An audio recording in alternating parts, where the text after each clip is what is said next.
Quelle est la posture managériale que vous devriez absolument privilégier pour libérer l'innovation et l'engagement? Alors, écoutez attentivement cette vidéo jusqu'au bout.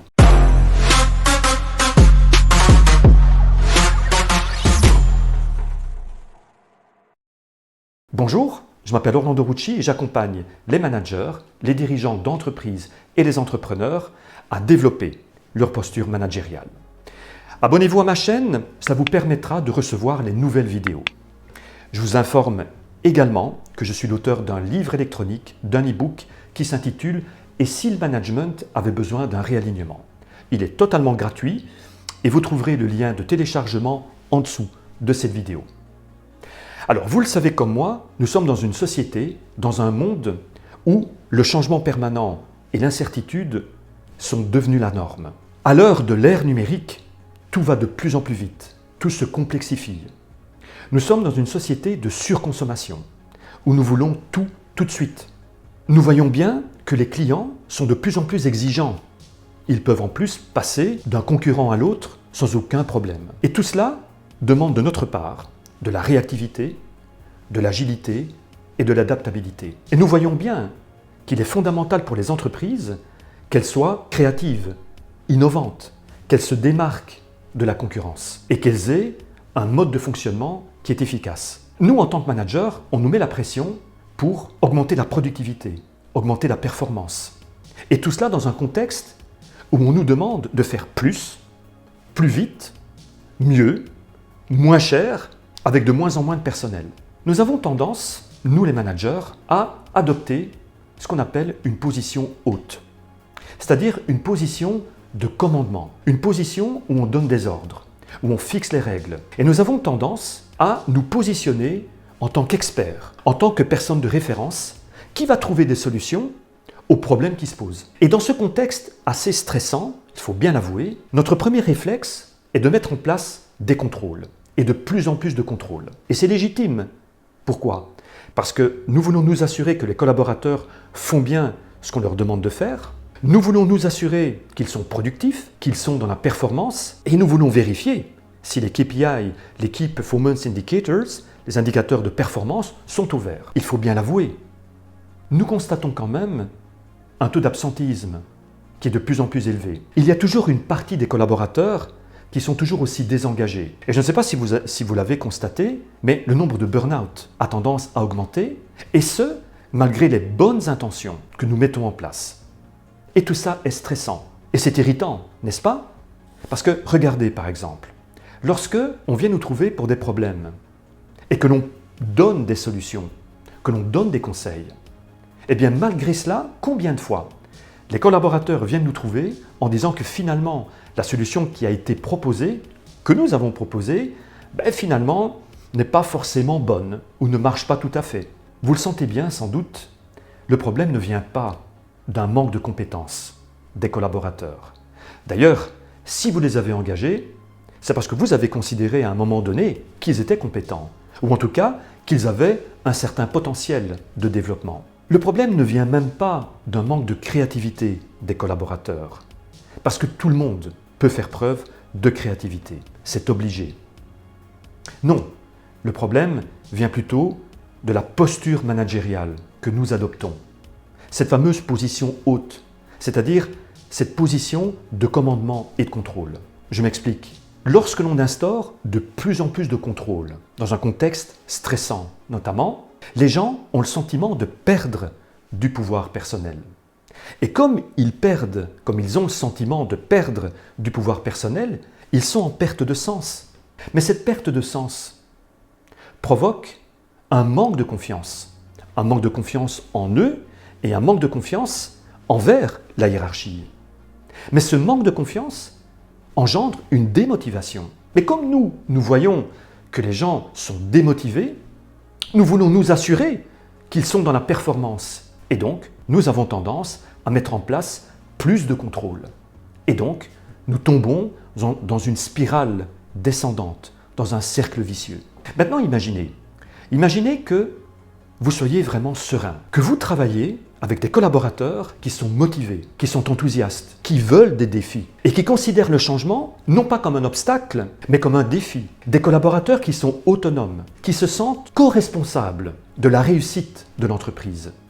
Des collaborateurs qui en sont les meilleurs ambassadeurs.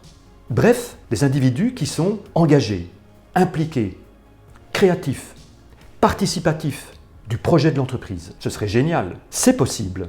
Alors si vous vous rappelez, je vous avais dit dans la première vidéo qu'il était indispensable pour un manager, outre ses fonctions classiques qui sont d'élaborer un budget, de fixer des objectifs, de recruter, de résoudre des problèmes, d'organiser. Je vous avais dit qu'il était indispensable de développer son leadership. Parce qu'un leader, il va donner du sens, c'est-à-dire il va donner une direction, il va déterminer la mission, il va déterminer le pourquoi. C'est-à-dire qu'il va déterminer, il va préciser la signification. Et il va imposer, incarner une vision en accord avec ses valeurs et en accord avec les valeurs de l'entreprise. Et c'est ça qui va donner envie aux collaborateurs d'œuvrer vers un but commun.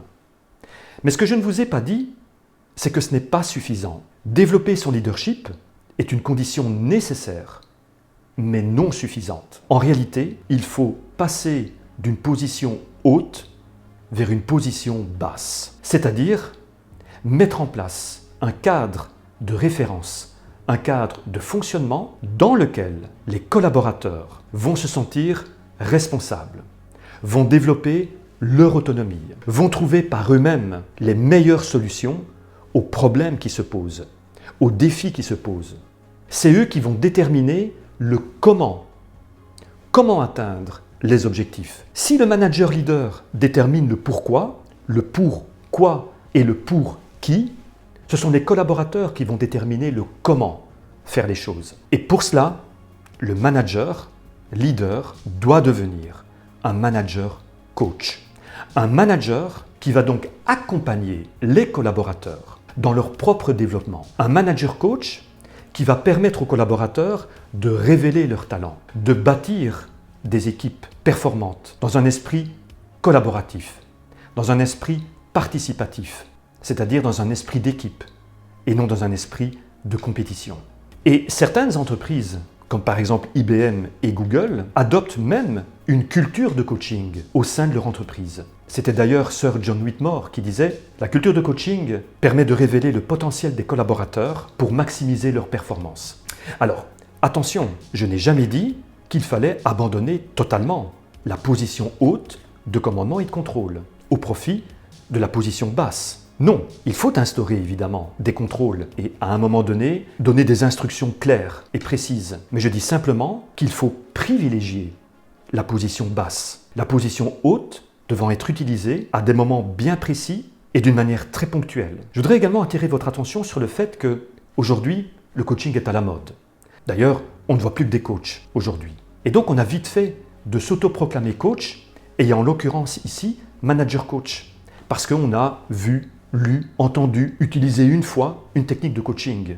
Non, comme le coaching est un métier à part entière qui demande un certain savoir-être et certaines compétences, également une certaine expérience, c'est la même chose dans la posture de manager coach. Et donc, attention, parce que la fonction de manager coach ne s'improvise pas. Alors évidemment, comment faire? Comment faire pour adopter cette posture basse et donc adopter une posture de manager coach? Moi, le conseil que je peux vous donner, c'est allez vous former. Allez vous former parce que, comme je le disais tout à l'heure, être manager coach ne s'improvise pas. Alors, il n'est pas nécessaire, bien entendu, de connaître 36 000 techniques. Il y a déjà certaines choses que l'on peut faire. Et pour moi, la toute première chose, c'est de préciser son intention. Parce que l'intention conditionne le résultat. Est-ce que vraiment, en tant que manager, vous vous intéressez aux collaborateurs? Est-ce que vraiment vous voulez les accompagner dans leur propre bien-être et dans leur propre développement? Ça, pour moi, c'est un point qui est crucial. Alors, le deuxième point, c'est soyez plutôt orienté solution qu'orienté problème. Posez plus de questions, de manière à ce que les collaborateurs trouvent par eux-mêmes les solutions aux problèmes qui se posent. Par exemple, si un objectif n'a pas été atteint, à la place de demander « mais pourquoi cet objectif de vente n'a pas été atteint ?», demandez plutôt sur quels paramètres devons-nous porter notre attention la prochaine fois. Alors bien entendu, il est toujours très important de connaître quelles sont les raisons pour lesquelles, par exemple, un objectif n'a pas été atteint. Mais vous pourriez demander, par exemple, quels sont les points sur lesquels on a manqué d'efficacité. Voyez la différence? D'un côté, on est plutôt orienté problème, et cela, ça suscite chez les collaborateurs un sentiment de culpabilité et de la justification. Et de l'autre côté, on est plutôt orienté solution. Et on n'écorne pas la motivation des collaborateurs, puisqu'ils ne sont plus dans une attitude de justification et on n'est plus dans une attitude de jugement. Un autre point que je vous recommande, c'est donner le plus possible des feedbacks constructifs. Je n'ai pas forcément dit des feedbacks positifs, non, des feedbacks constructifs. Parce que bien entendu, les feedbacks qui sont désagréables à entendre sont peut-être les plus productifs. Un autre point que je vous recommande, c'est féliciter chaleureusement vos collaborateurs pour tout ce qu'ils ont accompli. Accordez-leur le droit à l'expérimentation, le droit à l'erreur. Pour autant, évidemment, qu'on en tire les leçons pour éviter de répéter les mêmes erreurs. Célébrez les réussites avec vos collaborateurs. C'est très très important. Instaurez une culture de la confiance, de la remise en question et instaurez une culture apprenante parce qu'il est fondamental que les collaborateurs apprennent continuellement. Voilà déjà des petites choses que vous pouvez déjà mettre en place pour favoriser cette posture, je dirais, basse. Faites-moi part de vos commentaires et dites-moi aujourd'hui, dans votre pratique managériale, quel est le pourcentage de votre temps que vous passez dans la position haute et dans la position basse? Est-ce que vous avez, par exemple, d'autres techniques que vous utilisez pour favoriser cette position basse? Voilà ce que je voulais vous partager aujourd'hui. N'oubliez pas de vous abonner à ma chaîne pour recevoir les prochaines vidéos. Téléchargez mon e-book sur le management et le leadership et je vous dis à bientôt pour une prochaine vidéo.